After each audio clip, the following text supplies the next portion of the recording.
This is Natalie Young Gordon, and you are seeing a rainbow right on the mountain.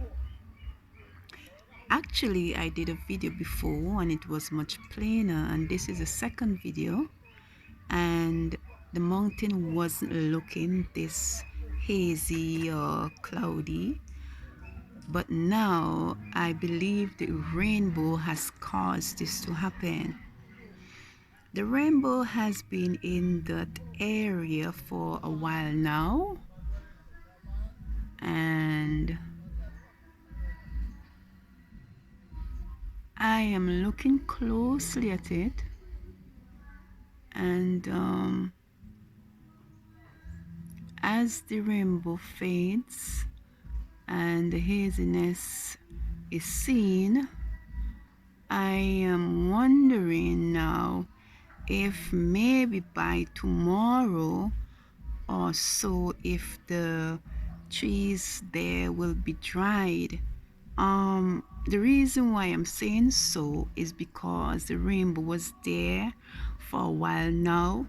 Usually it would have already left the area.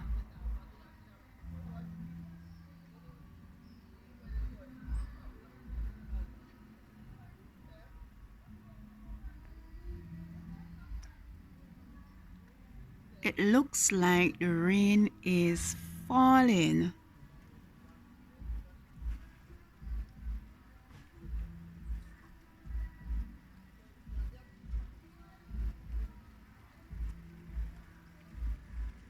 Yes, it is certainly falling.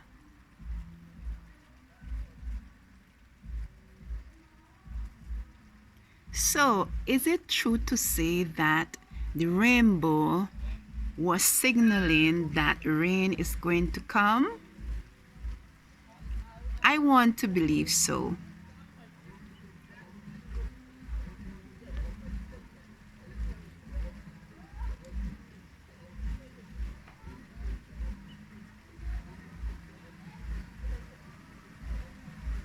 You can also see dark clouds, bit of white, and some dark ones. Now, the rain is falling, but you can see white clouds and the sky is looking pretty clear. But in that area where the rainbow is, just a little bit of dark cloud and the haziness.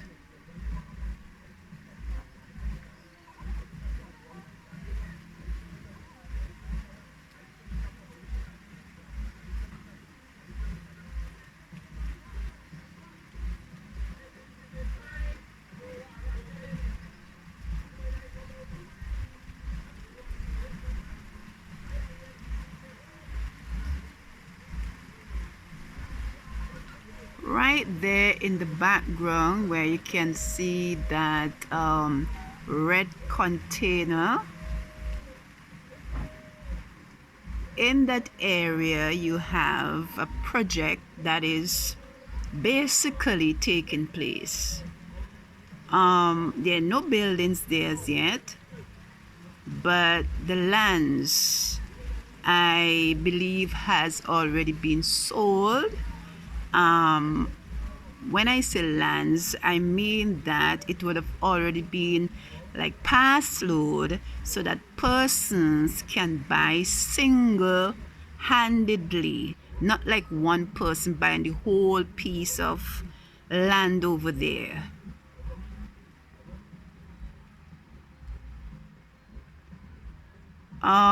In St. Vincent and the Grenadines, it has what you call NIS, National Insurance Scheme, and they are the ones that have this project taking place, which means they are in charge of the land that is basically being sold in parcels.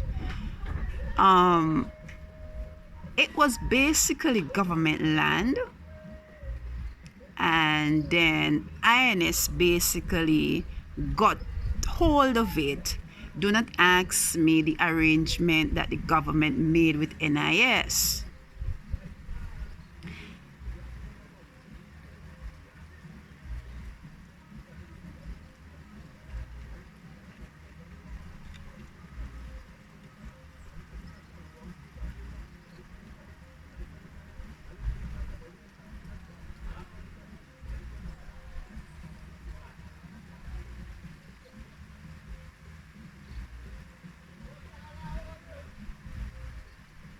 So you can see they have already made roads over there.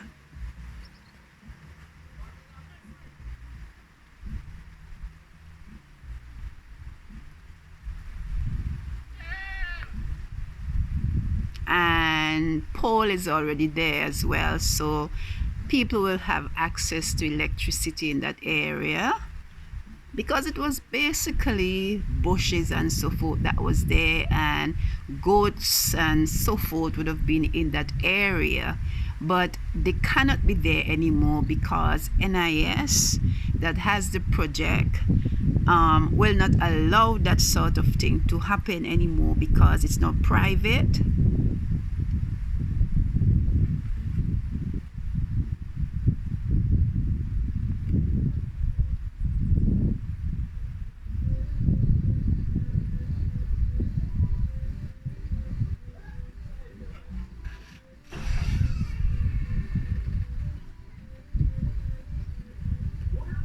It's funny sometimes that government sometimes do not have monies, and then they would do certain things such as going to private sectors and basically getting monies to assist them in doing stuff. And I believe this was the case where government wanted monies from NIS, and then they had to put back the monies in NIS.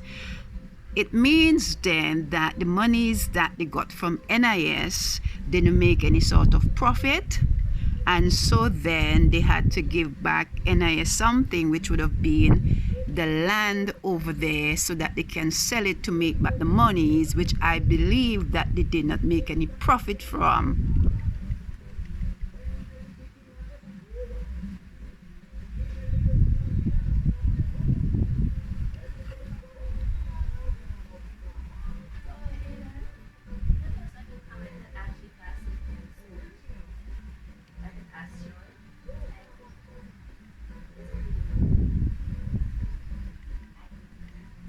You can see the rainbow is still there.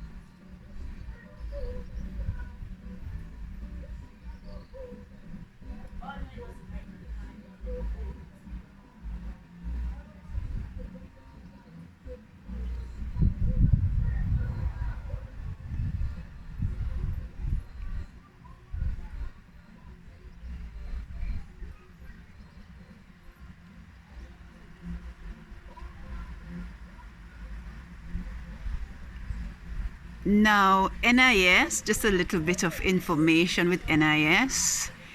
If you are a government worker, as I used to be, because I used to be in the police force / Coast Guard before, and monies would come out of your salary basically and go to NIS. It's an insurance. So you basically get the monies when you are 60. So let's say you retired 45, 50, 55, you will not get that monies until you are 60.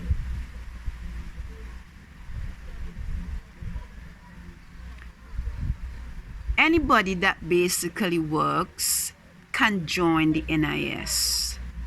Self-employment persons as well.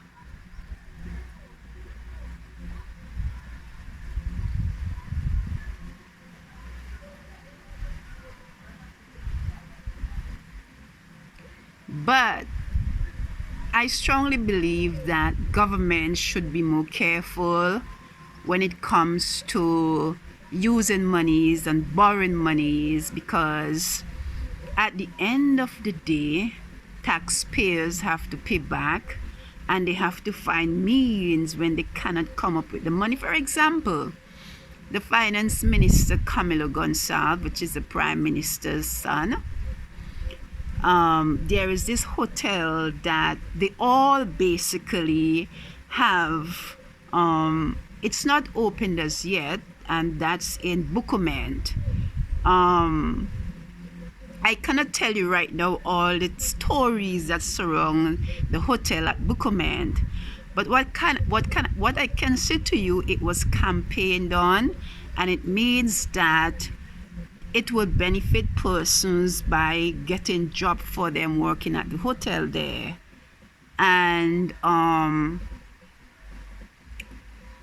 when you borrow monies, for example, and get grants and loans to do business, and the hotel doesn't make the money, they have to find a way of paying back.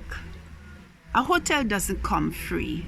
They have to get loan, they have to get grants and so forth, as they do get for projects.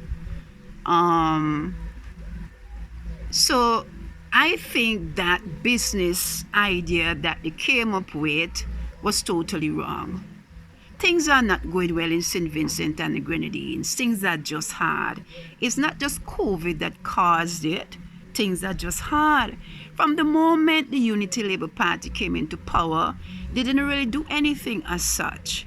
The Taiwanese are basically the one that is assisting them with education revolution. There are no factories that they opened. What they are doing basically is what should be done anywhere around the world. The maintenance of schools, the maintenance of the road and so forth. I am not counting those. Now, not only one hotel they would have come up with, there is also another hotel which I cannot recall right now. So with these hotels that they came up with, and no money is coming in, where do you think that they're gonna get the monies from to pay back?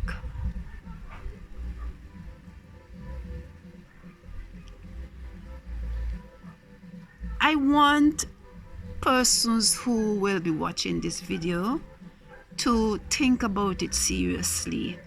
Where will they get the monies to pay back?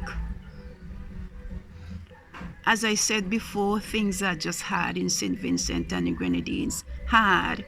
When I walk through the street of Kingston to Middle Street, around the market area, in the vegetable market and all that, nothing is happening. The supermarket prices are high and people cannot afford to buy food to eat. All the lands are basically gone in hotels and other stuff. Not only hotels, but housing, as I said, other stuff. For example, you see in the back there, the land over there is basically passed up to build houses. I am on my property, and it was basically bushes and so forth, and it was cut down to build low-income houses. The hotels that they brought on streams are basically lands that were being used for agriculture, especially the one in Bukomand. So with all the lands that are going, where will St. Vincent and the Grenadines get food to sustain itself, much less to import?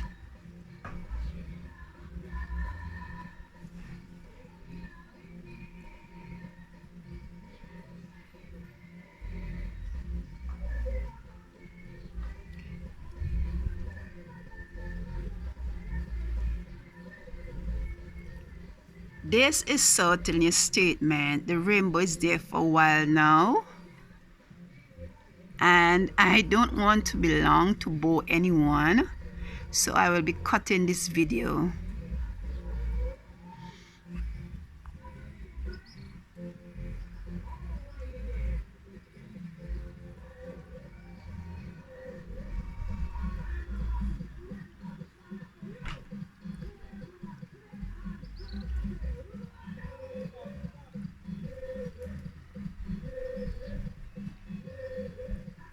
take one last look.